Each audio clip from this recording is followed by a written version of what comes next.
Today, I want to talk about meditation and liminal spaces, which will definitely get into the woo, which is not to say that my past videos haven't been woo-y, but this is more so, I feel like, than in the past.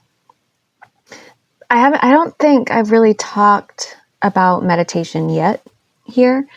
I do meditate. I did not meditate before 2019 or so, maybe 2020, somewhere around there.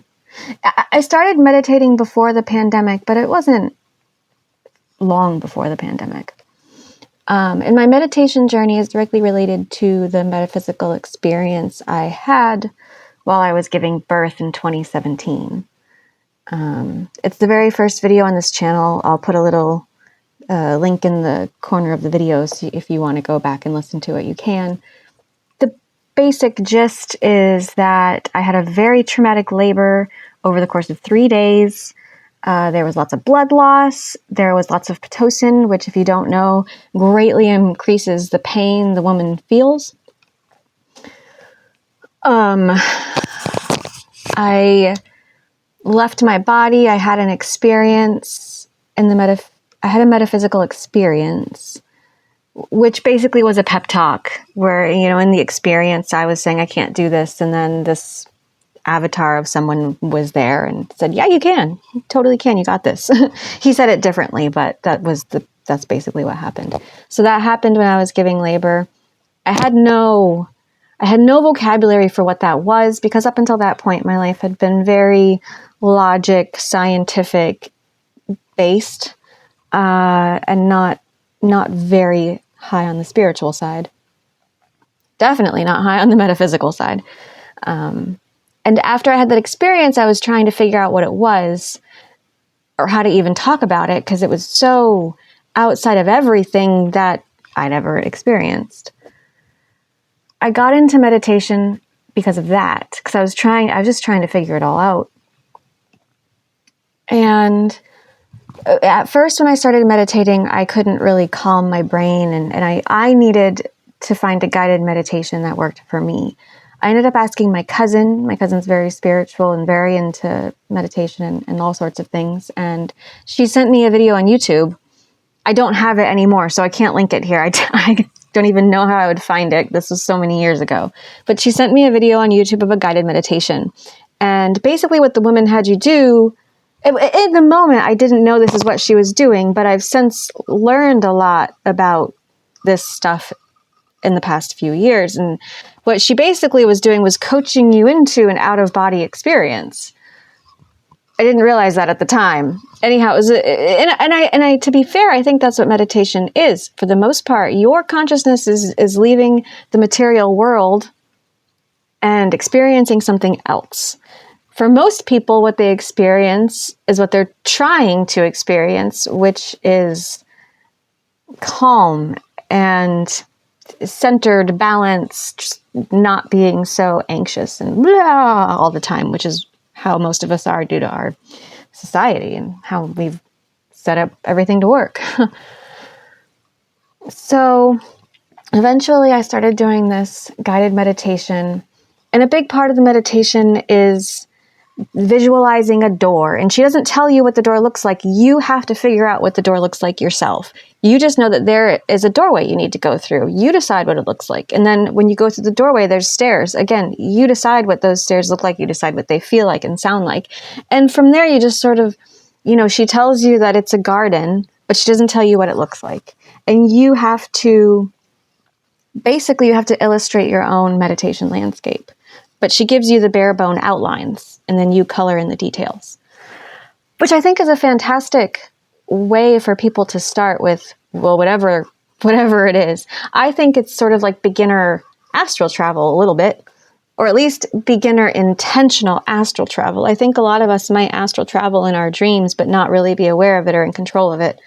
But I think meditating in this sort of way might be a great starting point for that. That's just my opinion based on my experiences. Everyone's different. That's the whole point, right?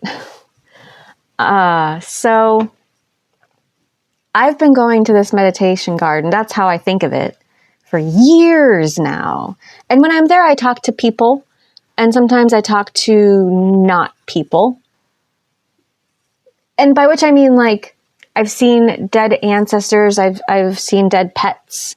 I've seen other beings. I mean, I wouldn't, just different types of people, really. Always nice. I've never had any sort of bad experiences with meditation or metaphysically. And I think a lot of that is because I think most of these experiences are probably extremely reflective. And I think that's true of anything in the metaphysical landscape.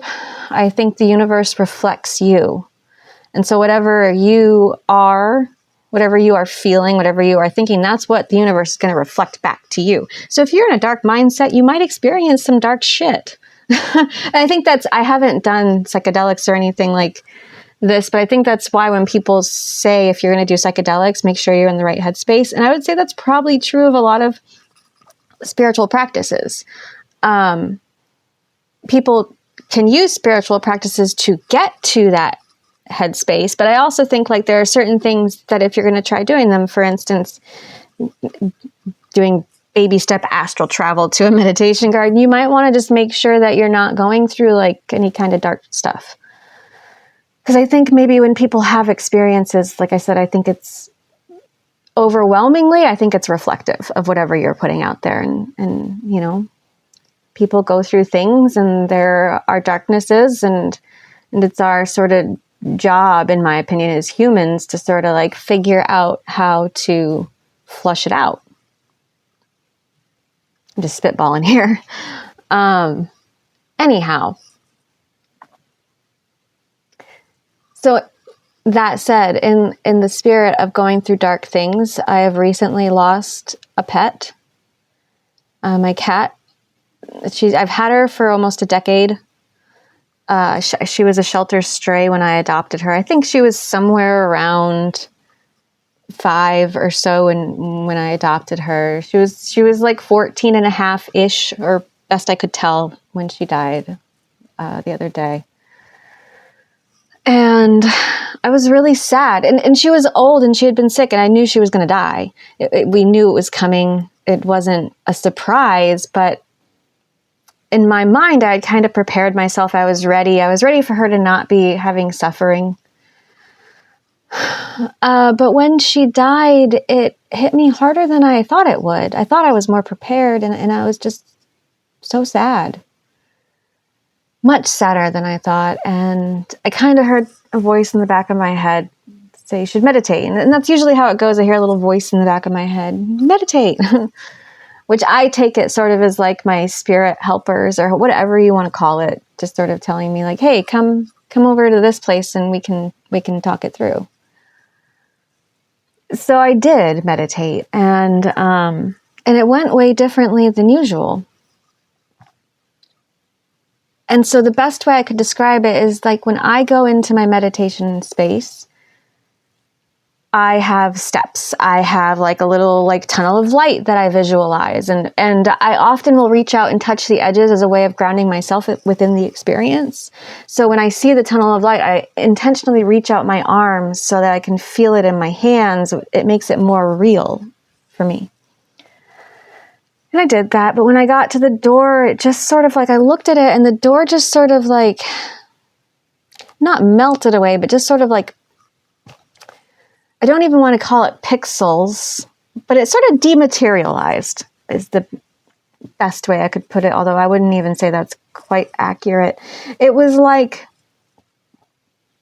I could see through the screen that I had put on top of the experience to help me understand it.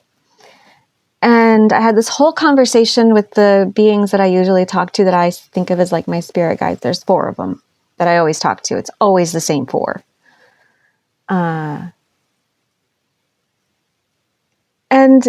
And I was aware that I was putting these screens on the experiences to help me understand an abstract concept that takes place in more dimensions than 3, but through a 3-dimensional point of view. I'm getting really into like weird territory here, but like if you try and, it's sort of like a Flatlanders concept. Like I understood that I was the Flatlander experiencing something more than I could actually perceive within my frame of reference. And so in this last meditation experience, all of that sort of screen that I had been putting over things wasn't there. And I was just seeing everything in terms of light. And so my guides, which I had always seen them in a human sort of way, they just look like light to me. And they each had different colors, because when I see them, they're always wearing certain colors. One of my guides, she always wears gold and red. And when I see her, she kind of looks like a Hindu goddess. But then now when I saw her, she just looked like gold and reddish light. And then there's another one that I see, and I always associate her with like icy blue and like white, like Greek colors. And she looked like bluish white light, and so on. And so like they didn't appear like humanoid anymore. They just appeared as different variations of colors of light. And of course, I also saw myself that way too. I no longer appeared with my human body. I appeared as within the color spectrum. I was just light. That's all I was. And so we were talking, and they were sort of talking me through what was going on. And there was a lot. And honestly, I didn't write it down afterwards like I should have. So I don't remember most of it as well as I would like to, which is a bummer. I was very sad in this time. I was crying over my lost cat. Lost in that she died and can't hang out with her in the 3D world anymore. So in addition to my guides looking like light now instead of humans, the meditation garden space that I am always in, and this space I want to explain, this space is a creative space for me to create. And I know that. And like they're always very focused. I'm an artist, so they're always very focused when I'm in there on me creating things.